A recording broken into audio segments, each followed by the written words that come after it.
Ladies and gentlemen, it's official. Carmelo Anthony is being blackballed out of the NBA. He did a cardinal sin in the NBA, especially in today's NBA, which now he is forced to pay the penance.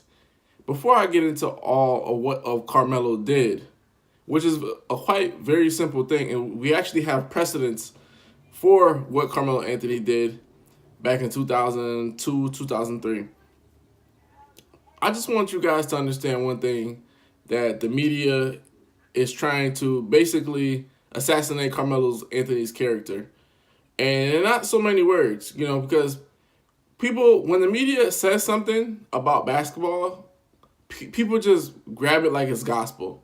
So when these people are on air and they're spewing their guts about this, that, and third about Carmelo Anthony, he's a cancer, he's this, that, and third, he can't play anymore, he's not an athletic player, he can't rebound anymore, he's not that good, he's not a starter in the NBA. It's just like people take it and they eat it and they love everything that's going down with it. Fine and dandy. But here's the thing, guys. As an individual, you have to think independently and you have to come to decisions and assertions for yourself. And I did some digging about Carmelo Anthony.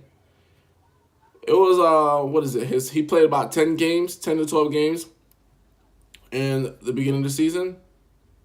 Ladies and gentlemen, Carmelo Anthony averaged 13.4 points and about 5.4 rebounds. Now, they say this is a career low for his career. All right, great, yeah, because he was coming off the bench like Houston asked him to do. But what they won't tell you is Carmelo Anthony's 13.4 points ranks 94th in the NBA. So he was averaging 13.4 points. There's about 450 NBA players playing in the NBA today. He averaged better than 358 players in the NBA. His scoring average, playing the way he was playing, he was averaging more points than 358 other players in the NBA. You know who some of those players include? Joe Ingles, Jeremy Lamb, both starters. So when you hear that narrative about, hey, Carmelo Anthony, he can't play, he can't start, he has to come off the bench. Joe Ingles isn't coming off the bench. Jeremy Lin, he's not coming off the bench in Atlanta. Melo was playing better than 358 other players in the NBA. Only 93 others could say, hey, I'm averaging more points than Melo. He was in the top 100 of scoring. And he wasn't even at the peak of his game. He was still feeling himself out in Houston, trying to figure things out. So he was in the top 100 out of 450 some odd players. But this gets even more interesting because they'll just say, hey, all Melo does is jack up shots. He's not a great player. He just jacks things. He doesn't play any defense. He doesn't rebound. Melo averaged 5.4 rebounds. He ranked 70th in rebounding. So he averaged 5.4 points, ranked 70th. That means he was rebounding better than almost 370 players or whatever the case is, or 350 players. So he was in the top 100 in rebounding and top 100 in scoring. But they're trying to tell you that he can't play in the NBA. They're trying to tell you that his time is done in the NBA. Like when he has a good game, they won't really say anything good about it. Like when he had a good game in Brooklyn, they didn't really say much about it. He has like a poor shooting game against OKC. He can't play in the NBA. He's not that good. He's not that great. But how is somebody unable to play in the NBA if they're the top 100 in scoring and top 100 in rebounding? How does the two equate to can't play in the NBA? We're not saying Joe Ingles can't play in the NBA. We're not saying that Jeremy Lin can't play in the NBA. But Carmelo Anthony can't play in the NBA. And that's just the character assassination that has basically come to fruition by the media, by the NBA itself. And I'm going to tell you why. Carmelo Anthony made the mistake of speaking his mind and going against the status quo. So Carmelo Anthony, we all know he's opinionated. He's a strong-willed person.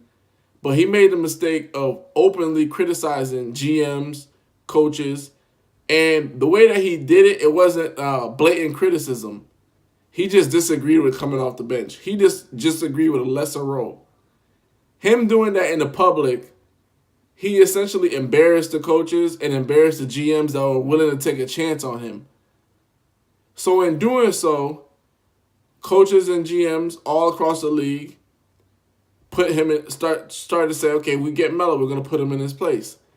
Hence the spanking Carmelo Anthony tour.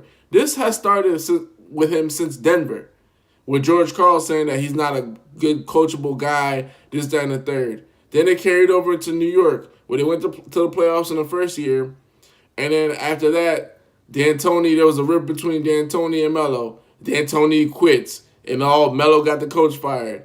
Then Phil Jackson comes. Phil Jackson starts hammering Melo, talking negatively about him, outright disrespecting Melo. You know what I'm saying? I'm a big Phil Jackson fan, but what he did to Melo was not right. And Melo handled it professionally. Okay, now he goes to OKC. And the coach can't figure out a way to get him involved with Paul George.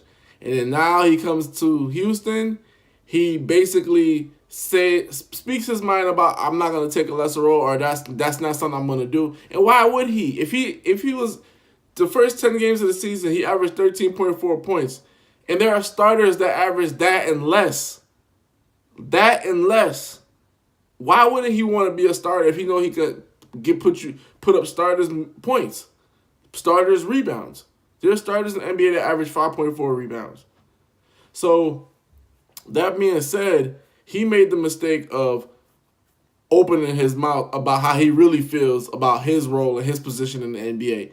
That's why he essentially got blackballed. Now, this happened to one other player in the NBA. His name, Allen Iverson, AI. You guys all remember, after his MVP season, I think it was a year or two after, they brought Iguodala, they tried to bring Chris Webber, that didn't work, whatever the case is. And Larry Brown, all of a sudden, they're talking about they want him to start coming off the bench. AI was like, I'm not coming off the bench. I'm a former MVP. I'm not really past my prime or whatever. Why would I come off the bench? And hence, spank AI on the hand tour. He goes to Detroit, ends up in Denver, ended up with the Grizzlies. You guys remember that. And AI wasn't a bad player or nothing to that degree. Nothing to that degree. But his mistake, he spoke his mind about his position in the organization, his position with the team, and how he felt about little things or to larger things to a degree. For example, when he talked about practice, and people, that's the iconic practice rant. But a lot of people fail to understand he had just lost one of his best friends. People tend to forget things like that and just say, oh, he spoke his mind. And all the GMs are like, well, if we get a chance to get AI, we would love to get him, but it's going to be on our terms, and we're going to lay the law on him. We're going to teach you a lesson. They taught AI a lesson, and they blackballed him too. And the thing was, it was just like all of a sudden AI can't fit anywhere. He's not a proper fit. Detroit couldn't fit Rip and AI together. All of a sudden, all these weird things started to happen or whatever the case is. So what happened? AI got out of the league. Of course, you know, they say he had financial trouble. Everybody basically labeled him the black sheep. When did they all come and become AI's friend again? Hall of Fame speech. Everybody's coming out of the woodwork. Oh, I loved you. You inspired me. You're one of the best players that ever played the game, et cetera, et cetera. That's going to be the same thing that's going to happen to Carmelo Anthony. All this bad talk, all this negative talk, when he's accepting his Hall of Fame enshrinement and he's giving his speech, none of that rhetoric is going to come out. Because essentially the coaches, to the coaches, to the GMs, to the media, they just want Carmelo Anthony out of the league. Because him speaking his mind goes against the experts, the coaches, the GMs, the scouts, Daryl Morey with his statistics, whatever case is. So it's the same thing with Allen Iverson. Allen Iverson speaking his mind about he didn't want a lesser role or coming off the bench. That went against Larry Brown.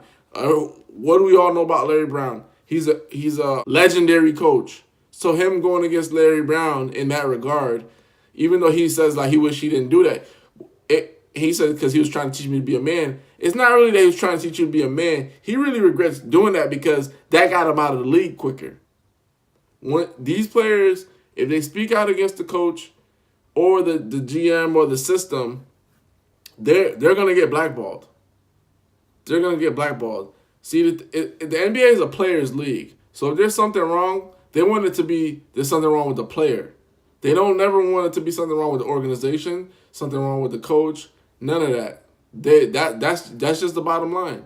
That's essentially why Carmelo Anthony's getting blackballed, because he actually spoke his mind, what he really feels about his place in the team and his role in the NBA. Same thing Allen Iverson did, and you saw the effects. That hit Allen Iverson negatively. They started talking about him not getting along with people. He couldn't get along with coaches. This, that, and the third. He's not a good teammate. But a lot of players that play with AI say he was a great teammate. Same thing with Carmelo Anthony. A lot of guys that actually play with Melo say he's a great teammate. He's a great person to be around. So that's just the character assassination, folks. And that's what's happening with Melo. And unfortunately, I don't think nobody else is going to give him a shot. I think they're just going to blackball him until he retires. And that's just the bottom line. It's unfortunate, but that's what happened with Melo. Hoops Junction, where hoops meets hoopla. Like, comment, and subscribe.